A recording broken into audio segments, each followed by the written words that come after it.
The world is heading towards digitizing manufacturing, automating certain workflows, slowly,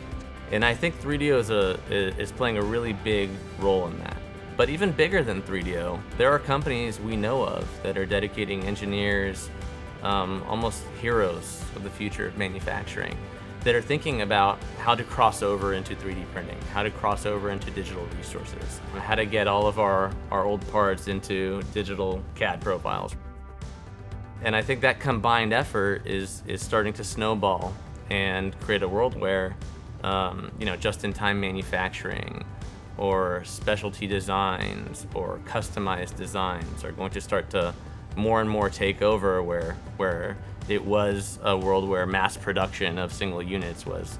kind of the big thing for the last several decades. I want our customers to know out there that if they have a manufacturing or design challenge, whether they think that it fits squarely within our capabilities or not, if it's a big challenge for you, you've got a team of people over here that are willing to look at it and potentially take it on.